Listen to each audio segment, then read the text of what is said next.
Okay, hello. Sorry for some inactivity, but I guess I'm back. For those that don't know, there has been some mage spells data mined. And obviously people are speculating where this goes in the talent tree. Obviously, this is all work in progress. Big disclaimer, we have no idea if these abilities are actually going to make it, if they're leftovers. There's Azurite traits in here, there's Covenant abilities, there's conduits, like stuff might just be left. They might have updated some tooltips and not others, like Knight as an example that we'll get into shortly. There's a lot that's going to change. If these were ready, we would have the Mage Talent trees, but we don't. That said, it's fun to speculate, it's fun to give feedback. Blizzard might be thinking something, and we might predict correctly, and we might have some valuable feedback that they could get earlier if we were to give it now. So I'm just gonna run over this and give my first thoughts. I'm aware of some of these, but I haven't read this entire article yet, so some of this is going to be my first thoughts on these things. So the two Covenant abilities that we are apparently getting back are Radiant Spark and Shifting Power. Radiant Spark, I think, was the one that a lot of people called. It's been quite successful in terms of its impact on gameplay, not just numerically. It's kind of created like a new version of Arcane that's been quite popular. It's done quite well in Sanctum of Domination. So I think people are happy to have it back. We don't see Arcane Harmony in here, which is kind of the other piece of the puzzle, but who knows. And Shifting Power is the other one. Some people might know I'm not a fan of this ability. I think that it's fine for something you keep temporarily for an expansion at most, but long term, I don't like it. The big advantage of this is that it kind of masks how terrible to play the Fire Mage AoE rotation is, but I think that that's an issue that needs addressed separately. It kind of depends where these end up in the tree, because we might be in a position where you have to choose between Shifting Power and Radiant Spark. They might end up being spec specific, although I don't think there are any returning Covenant abilities that are spec specific so far, so I think it's reasonable to assume that these will be class specific. This is only a 10-second reduction. The conduit is very, very good, especially for fire, so this Shifting Power is a lot worse than the Shifting Power you have today. And I think a lot of people don't realize Radiant Spark is a lot better for the other specs than maybe people think. There's a lot that goes into Covenants, and remember, whenever you pick this, you're not getting Night Fae, you're getting Shifting Power, and that's it. Some of the Night Fae soulbinds are extremely powerful. Soul Shape is really good. Shifting Power scaling with targets is really good, but if it's something simple like just picking between the abilities, like Radiant Spark is pretty good, especially for fire. It's like you just jam it before you go into combust, and a bunch of your spells in combustion do extra damage. It's really boring, but it is quite good. So we'll see. This could end up being an interesting choice, but we'll see what happens. I am kind of disappointed we didn't get Mirrors of Torrent back. I think if I had to pick one of the abilities, it would probably be that one. But let's see. So general mage class talents. From some of the trees I've seen so far, the general talents are really all over the place. Like some are really good, some are really bad. Without seeing the tree, it's really hard to predict. Like there might be one path that just picks up all the good ones and that's it. Because there are things here like Mass Polymorph, like I don't care about this. Like Grinding Surge, probably don't care about it in raids. Like Cryo Freeze, not great.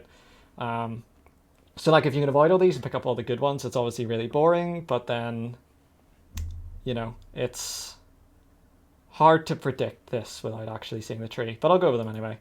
Barrier cooldown recharge faster, fine. Barrier is a short cooldown anyway. I'm assuming this is a buffed Arcane Explosion that hasn't been implemented yet, based off the name, and that this tooltip basically just seems to be an Arcane Explosion. Magic damage taken by 3%, boring but very good. Summoning a Ring of Fire. So this is a PvP talent today. It is not marked as a PvP talent anymore. This could be really cool. Like I said earlier, Fire's AoE rotation is not very exciting. So this could be something that spices us up. Cryo Freeze is a conduit. That is not great. Diverted Energy, fine. Flow of Time. I assume that things like this are just going to be like filler talents. This is probably buffed Counterspell, but it's good. Incantation of Swiftness is another conduit that we have today. It is actually quite good, especially for Fire and Frost, because it's a really good oh shit button, and you're not going to use Invis for anything else. Mass Polymorph, probably some meme value, but not going to be super good. So there's two here that buff Mirror Image. You're healed for 5% of your maximum health whenever a Mirror Image dissipates due to direct damage, and Mirror Image's cooldown is reduced by 10% whenever a Mirror Image dissipates.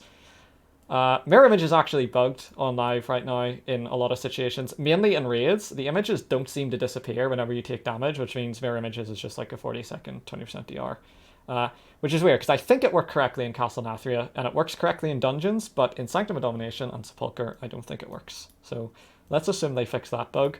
But these are both quite good. This would take Mirror Image down to a 90-second cooldown, and this adds a bit of a heal on Mirror Image, which is also good. So hopefully these are in an accessible place. Blink Shield, Blink Heal, we've had a variation of this for a while now. Fine.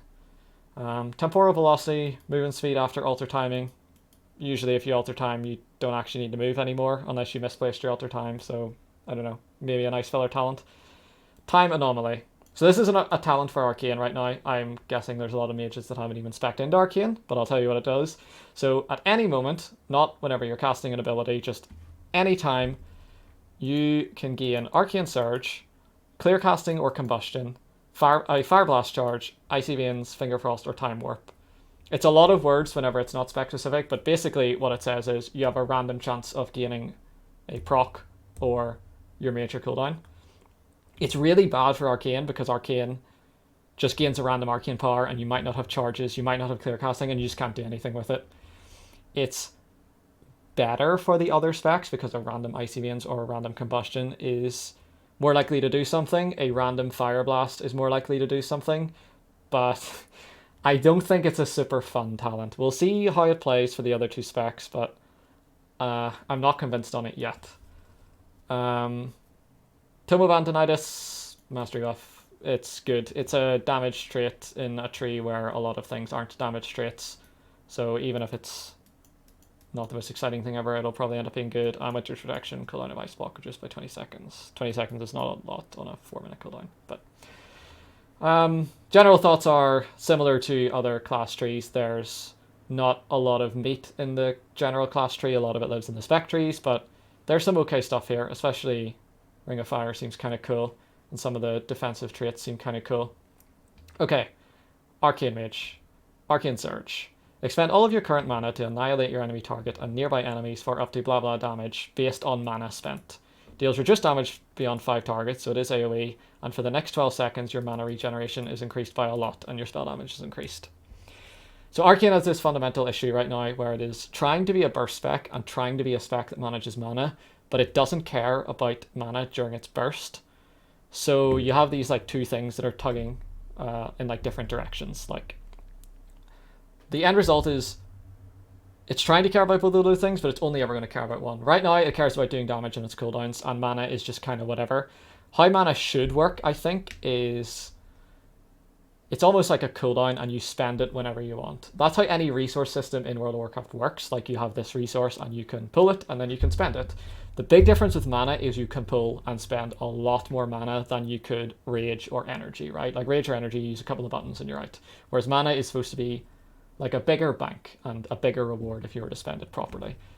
But because of the way Arcane Power and Touch of the Magi and Ring of Power is, that's not what happens. This doesn't necessarily resolve that issue, but I think it is an attempt at making mana more engaging. Although, yeah, it seems like a cool spell. I don't think it actually fixes the issue, but who knows? Maybe Blizzard don't care about fixing that issue anymore, and mana is always going to be a secondary thing. I'm assuming this just automatically gives you like 3 clear casting. I'm not exactly sure how much 450% is for 10 seconds, but I think that's like Evocate levels? Maybe not quite as much. I can go check in game. But anyway. Arcane Tempo, consuming Arcane Charges increases your haste. So this one combined with consuming Clear Casting increases the damage of your 2 next Arcane Blasts by 20%. I think Blizzard think that there's an issue with the Arcane rotation right now, and they're probably not wrong in that it's just a little bit boring and stale. You don't really care about mana anymore, and at that point you're just kind of spamming filler spells, or you're building to 4 and spending. I think the aim of these two things is just to put a little more interaction between spells in the rotation, and it will probably succeed at that. Okay. Evocate. 750%. So this is not quite as much as Evocate, it's like half an Evocate, but that's, or more than half an Evocate, but that's still like really good because it's still 12 seconds. It's certainly an interesting ability, but we'll see what happens with it. Clear casting is 5% increased chance of proc, whatever. Random arcane charge, whatever. Arcane damage and Siphon Storms. This is from the Brainstorm Azurite trait that was very, very good in Uldir and BOD. It's kind of hung around in the background for a while. Arcane hasn't been super popular, but I think this is a good trait. People like it. It does kind of pigeonhole into that idea of like your mana is not a resource that you spend whenever you want. You have to like spend it for specific reasons. Like right now you do it before you Arcane Power for clear casting procs. You're probably going to do it again. You like spend all your mana, get all your clear casting procs, evocate, get the int buff from evocate, and then Arcane Power. So like I said, I don't think they're properly addressing that issue of mana is a resource that you should spend to do damage whenever it suits you, but I think there's still some interesting stuff here. Like these are going to add more interaction to the rotation. This is a really weird and potentially cool ability. So I like these changes. The one thing to point out is there's no hint that the current version of Kyrian Arcane is returning, other than Radiant Spark. I think they might think that Kyrian Arcane has shown that Arcane needs a mix-up, but that's not the mix-up they wanted out of it. So we'll see what happens there. Okay, Blaster Master. Anyone that didn't play in BFA, this is kind of what eventually became Infernal Cascade. You press Fire Blast, you get a buff. This one only lasts 3 seconds, which is really interesting because they made it last 5 seconds in Shadowlands. And I thought that the reason for that is because they thought that Blaster Master was too hard for the average player. And they have, like, that's not an elitist thing. Like, they have made decisions because they don't want stuff to be too hard for certain people. So it's kind of interesting to go back to this. The most interesting thing about this is it exists outside of combustion, which means it just adds like a little thing to your rotation that you can care about. It's not a big deal outside of combustion, but it's just like a nice thing to track. Control Destruction. Pyroblast deals more damage when your target is high health or low health. This is pretty good. Pyroblast is a lot of your damage, and Ignite is a lot of your damage, but the Ignite damage just came from Pyroblast anyway, so more this is like not a million miles away from just a 5% damage buff. Again, you're probably not going to be an Arms Warrior and Execute, but like, I mean, this is still the majority of the fight, and below 30% is going to be like the important part about the fight. So I think this is cool. Obviously, disclaimer with everything is what is this talent competing against? Fevered Incantation, consecutive crits deal more damage. Nice, hanging around since Legion. Fiery Rush. While combustion is active, your Fire Blast and Phoenix Change recharge 50% faster. So this is the current tier set. Whenever Fire lost Phoenix Flames at the end of Legion, I know it went into a talent, but it went on a row with Flame On, so it was never getting picked. Combustion has had this issue where it just doesn't feel satisfying. Like, everybody is asking for Phoenix Flames back because they didn't actually want Phoenix Flames back, but what they want to do is not have to cast spells during combustion. They just want to chain instant cast because chaining instant casts, it feels super responsive, it's super smooth, it works, it's satisfying. So the current tier set is quite successful at doing that. Obviously, we won't have Mirrors of Torment to kind of buff up your Fire Blasts a bit more, but this should mean that if you play correctly, you just chain instants in combustion, which at the end of the day, I think is what people want. So yeah, I do like it. I think it'll be fun. Fire Frenzy. This is the current legendary Firestorm. Whenever Hot Streak activates, you have a low chance to cause all Pyroblasts and Flame Strikes to have no cast time and be guaranteed crits for 5 seconds. This is really good, especially on AoE. One of the issues with combustion and just the AoE rotation in general is Flame Strike doesn't contribute to Hot Streak, so it feels like you're kind of stuck in the mud on AoE compared to single target because you're getting less procs. You're spending at the same rate, but you get them slower. But because this just makes the spell instant, it doesn't give you Hot Streak, it means you can still spam Flame Strike even on AoE, which is cool. It's fun. Firemind. Consuming Hot Streak grants you Intellect. This effect stacks. Fine. Combustion grants Mastery equal to 50% of your crit, and it lasts longer. This basically is a talent that makes Combustion what it is today. You'll see further down that Combustion has been nerfed, but with this talent it's exactly the same. There's just going to be some number of those talents in the tree. That's just how it's going to work, is you're going to have to spec into things that you have baseline because more of your class is in talents than it is today. Improve Scorch. Scorch crits increase the target's damage taken from you by 4% for 8 seconds, stacking up to 3 times. Additionally, Scorch crits increase your movement speed. Right, so it's only Scorch crits, so I'm assuming it only lasts 8 seconds. I'm assuming if you spam, like, it's not reasonable that your filler rotation is just to spam Scorch. I'm not sure what's going on here. Searing Touch is nowhere on the tree. If Searing Touch is on the tree somewhere, then this talent makes sense. But, like, there's no way that you can just reasonably keep this up. Like, an unlucky crit streak and you just drop it. You still want to be fireballing, because Fireball has the increased chance to crit every time you don't crit, whereas Scorch doesn't. Scorch isn't affected by Kindling, which is not on the tree, but I'll get into that later. I don't know. This is weird. This is definitely one of those things where, work in progress, there's probably another talent somewhere that's important to this that we've missed. Enemies damaged by Flame Patch have a 5% chance to erupt into a Living Bomb. It's completely passive, but it's one of those things that it's just really fun when it procs. I think Blizzard tend to like those things. You know, that's how you get your big 500k DPS AoE pulls when you're doing Mythic Plus. I'm not really offended by it. It's fun, even if it's, like, completely passive. So this one is very interesting.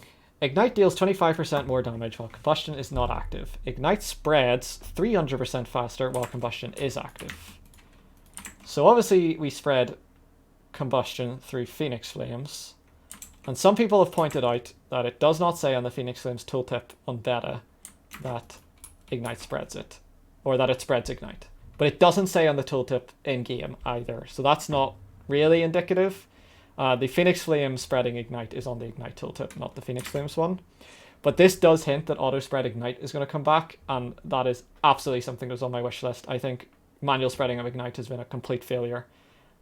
You would, like, if Phoenix Flames didn't spread Ignite, or, like, you wouldn't even play any different. Like, it's really not been successful. So I like Ignite based fire. I think Ignite is good class fantasy. I think it's interesting. It gives fire this niche where you're not quite a funnel class and you're not quite an AoE class, but doing single target damage in Combustion is like a good middle ground. Like, you're doing mostly priority damage, but you're not completely inting your AoE because you have Ignite spread. And, like, whenever so many classes are just like AoE mongos, like, this is like a good middle ground to be in. I think it's like a good niche for the spec to have. Not that fire is this mage spec that needs niches, but I think a lot of mage specs have had their niches eroded at over the last while. I think this is good. Damaging an enemy with 30 fireballs of Pyro Blast causes your next fireball to call down a meteor on your target. I don't know how this guy keeps coming back. It was a legendary in Legion. It was a legendary this expansion. It hasn't got played in either expansion. It's been terrible in both. It's boring. I don't know why you keep coming back. Go away. Phoenix Reborn. Targets affected by your Ignite have a chance to erupt, causing additional fire damage and reducing the remaining cooldown on Phoenix Flames. TLDR, if you didn't play Legion, this is basically Phoenix Flames has less cooldown on AoE, which is good because fire AoE rotation is kind of bad.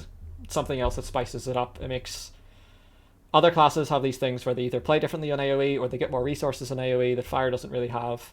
More Phoenix Flames, more hot streaks. You know, more interesting AoE. Sun King's Blessing. This is the same Sun King's Blessing legendary that we have today. Pyroclasm is not here either. I think it's weird for Sun King's Blessing and Pyroclasm to exist at the same time. They both build off hot streaks and require you to hard cast a Pyroblast.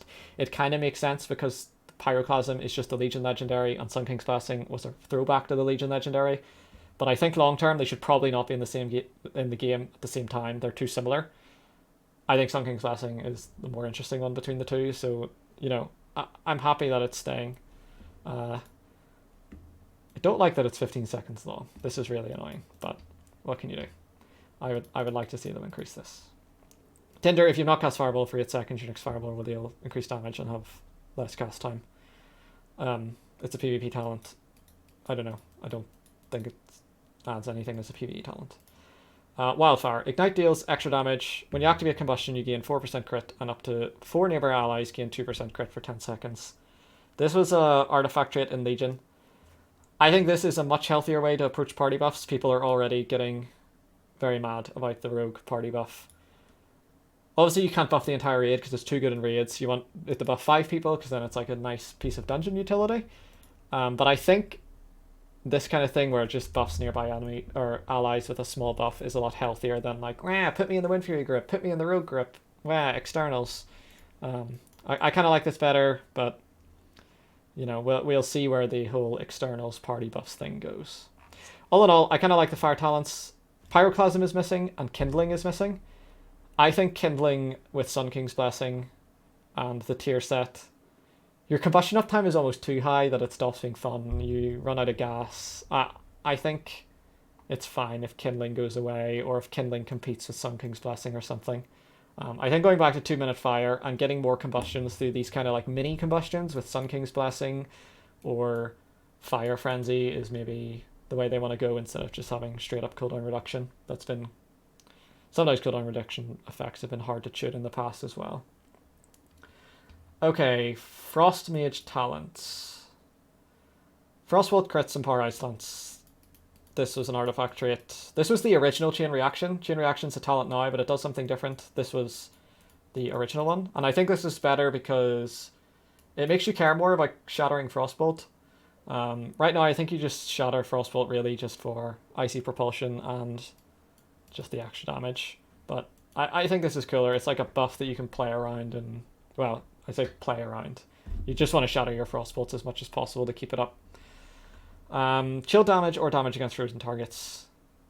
This is cool. I'm assuming that this is like the AoE dungeon one and this is the raid one, but we'll kind of see whenever it comes to that. It might be possible that this is just way better. Casting 30 Frostbolts or Flurries calls down a frozen orb. Hitting a player counts as double. I think similar to Molten Skyfall. I don't really think we want this. I don't think it's fun. I think it's only getting played now because Necrolord counts triple for it. Flash Freeze. Each of your icicles deal 10% more damage, and when an icicle deals damage, you have a 5% chance to gain the Fingers of Frost effect. Glacial Spike is not here. This was very good in Battle for Azeroth because the extra icicle damage contributed to Glacial Spike, so it could be possible that they want to move towards a world where we have like an Icy Veins build and a Glacial Spike build. They have had problems tuning the two at the same time in the past, but it does seem like they still want to keep the two around, even though we haven't seen Glacial Spike here yet. Frostbolt has a 20% chance to hit up to 2 additional targets. Why?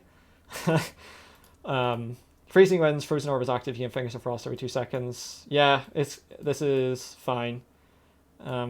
Freezing Winds was kind of a throwback to, I think, Lady Vash's Grasp, the Legion legendary, which was while Icy Veins was active, you gain Fingers of Frost every 10 seconds, which I think I preferred. I think this is a bit too contained within the window, but I think it's fun. It has a clear role, right? Like it's like the good cleave legendary right now. It gives you a bit more burst because the damage is all concentrated within Frozen Orb. Like it is ultimately a good talent, even if I think that there are places it could be improved on. Afraid of Shattering, Frost Spells deal more damage to targets that are frozen, whatever. Gives your chill effects 10% chance to freeze. It's PvP talent. This would actually be quite good in Mythic Plus, I think, for kiting. So whenever you're chilling every second, it does have quite a high proc chance. Glacial Assault. Flurry has a 20% chance to call down an Icy Comet. This was a Legion legendary and then eventually a Azerite trait. Sure. Casting Ice Lance or Frozen Targets has a 50% chance to generate an Icicle. Completely passive, don't care. Frostbolt and Flurry have a 15% chance to generate 2 Icicles. Passive, don't care. Actually, I do care about these. These are relevant if Glacial Spike is a thing. And this makes me more inclined to think that Glacial Spike is a thing, even though we haven't seen it, because Icicles are passive. Otherwise, there's no reason to be generating Icicles if not for Glacial Spike.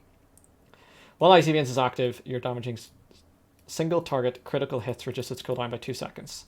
Big disclaimer, single target. Icy Propulsion has issues today. Frostmage with Thermal Void and Icy Propulsion is extremely feast or famine. Like, downtime can just completely ruin your DPS because you stop casting for 10 seconds and you've actually lost a minute of Icy Veins because of it. Thermal Void is not here. I think one of these things is fine. Not a fan of both. So we'll see. If Thermal Void is to come back, I think either this or Thermal Void needs to go. Damaging single target spells does fix a big issue where it became too powerful in AoE and quite hard to tune. So, that is a good change. Flurry now has 2 charges. I will speak to this one later. While Icy Veins is active, each Frostbolt reduces the cast time of Frostbolt by 2 seconds and increases damage by 2%. Or reduces the cast time of Frostbolt by 2%. So we have this today. This leans more into the whole Icy Veins is 2 Feast or Famine. If this is just a thing you get with your 20-second Icy Veins if you don't have Thermal Void, I think that this is fine. Like, it's just a little buff during your Icy Veins, and that's all it is. Icy Veins grants a charge of Brain Freeze or Fingers of Frost. And Fingers of Frost. Cool. Bit of responsiveness when you get your cooldown. Icy Veins is a bit mopey, so this is cool. It also reduces some of the randomness whenever it comes to things like Icy Propulsion and Thermal Void, because now you're guaranteed to get some amount of procs with it. Blizzard has a 30% chance per target hit to increase the damage of your next Cone of Cold by 25%, stacking. Sure, Cone of Cold's not worth it to press with the damage at any target count, so, you know, spice up the AoE rotation a little bit. And increases Frostbolt damage by 5%. Don't care. Completely passive. Okay. I want to talk about Flurry and getting 2 charges. If anyone has been following me or any of the Mage Theory crafters, we have been asking for this for an extremely long time. But there's an issue. Frostbolt has a 30% chance to reset the remaining cooldown on Flurry and cause your next Flurry to deal 50% increased damage. So, one of the issues if you play Frost is that Brain Freeze and Fingers of Frost both make the target act as frozen, but a target is either frozen or not frozen, so the 2 procs don't stack. The issue is you get into situations where you have to unavoidably munch one of them, because if you're casting a Frostbolt, you proc both.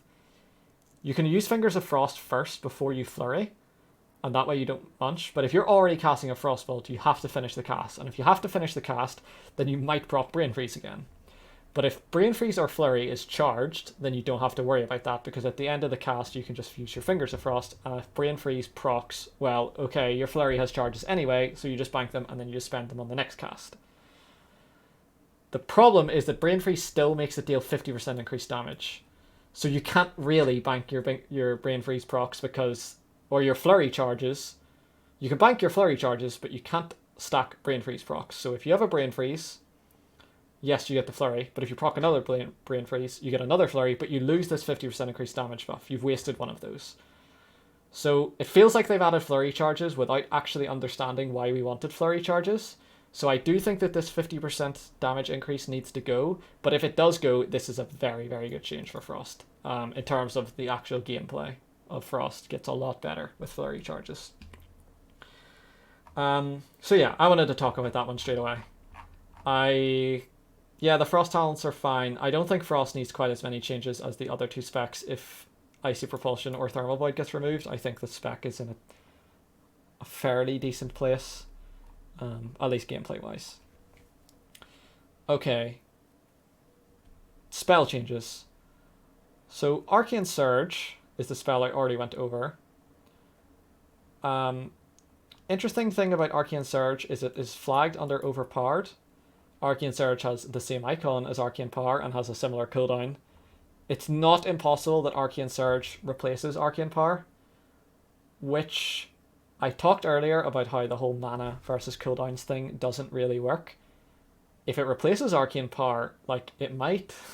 I don't know. It's hard to tell without playing it, but I think if there is a good chance that Arcane Surge replaces Arcane Power, looking at these changes. Touch of the Magi lasts longer. Sure. It is now instant, apparently. This is... Okay, it doesn't really last longer. Your cast time starts when you press the global starts when you start casting. So if you have a 1.5 second cast, you start casting, your global ticks, and the cast time finishes, and you have 8 seconds of Touch of the Magi. If Touch of the Magi is instant, then you have to wait for 1.5 seconds before you can cast any spells anyway, even though the buff has already been applied. So this is not really a duration increase, this is just to compensate for the fact that if this is instant, you have to wait for the global before you can start doing damage. Which is fine. Yeah, it's a weird change, but sure, I'll take it. A buff to amplification. Don't know where it is in talent tree, can't comment on it. Clear casting is arguably too good already, so I think that this is a weird change. Arcane Echo nerfed, sure, it's probably going to be more accessible. This talent's nerfed, it's probably going to be more accessible. It is interesting that Master of Time still falls under arcane spells and not generic spells. I think this is actually a really cool talent. I thought it was a good candidate to move to the general tree, but I guess not. I already talked about overpowered. Yeah, I mean, these changes seem fine. Nothing too strong. Combustion, you'll notice, got nerfed, but like I said above, it's not actually nerfed. You just have to talent into things to get what you have today. Fun. Cooldown change from 20 seconds to 45 seconds on Dragon's Breath. Very large change. Dragon's Breath has a questionably low cooldown right now. It is a very powerful ability, so I don't think you can be too upset about this, especially since they seem to be going after AoE CC in general. It is a big nerf to fire, but the spell was pretty good, so what can you do? This change doesn't matter. So Alex Shadows of Fury, Phoenix Flames and Dragon's Breath always crit, and Dragon's Breath deals additional damage and contributes to Hot Streak. I don't like, on one hand, I like that Phoenix Flames is getting added to always crit. The thing I don't like is I wish the Phoenix Flames just crit anyway, because what happens if this is on a route that's not easily accessible? We're kind of back to square one, where Phoenix Flames is an absolutely atrocious button to press outside of Combustion. It's buggy, it's unresponsive, damage and animation don't line up. Phoenix Flames needs some quality of life changes, and unless this talent is easily accessible, I'm not sure if it's it. And considering that it's a pretty powerful AoE ability, I don't know if it is going to be that accessible. I do think they should bring back something in between the Legion Legendary that gives more range to Dragon's Breath. It's kind of awkward to use in your AoE rotation with such short range. I'm not saying it needs to be a 40-yard range, but, throw us a bit of a bone. Frost, yeah, Brain Freeze now grants a Flurry charge instead of being a proc, but I already talked about the issues with that. Flurry always has to apply Winter's Chill now, fine. Frost Nova nerfed, yeah, said they were going after AoE CC. Nothing's changed on Ice Barrier or Shatter, from what I can see. Oh, Water Jet is back. So if anyone didn't play Legion, Water Jet is an ability. Let me just double check if that's the same thing. Oh, it automatically activates Brain Freeze. So how this worked in Legion was your pet casts it put a debuff, and if you cast a Frostbolt into it, you got a Fingers of Frost. This implies to me that you just press it and get a Brain Freeze, so it might just be an on-demand Brain Freeze. But yeah, it's pretty powerful. Yeah, it does mean we might be playing with Welly again, but, everybody loves pets. Whatever, passive. Yeah, small nerf to this, doesn't matter. Don't care about this. Went after AoE things. Okay, that's everything for this article. This is all speculation again. I'm just giving my initial thoughts, some initial feedback, and I apologize if this seemed negative in places. It's not meant to be negative, it's just meant to be... I have an improvement and want to make things better. So, yeah, I hope you liked it. I'm just looking at the timer, and this actually took a lot longer than I thought it would. But yeah, stay subscribed. I'm going to be covering Dragonflight Alpha and Beta as much as I can. I'm not in the Alpha yet, but we'll see. Okay, thank you.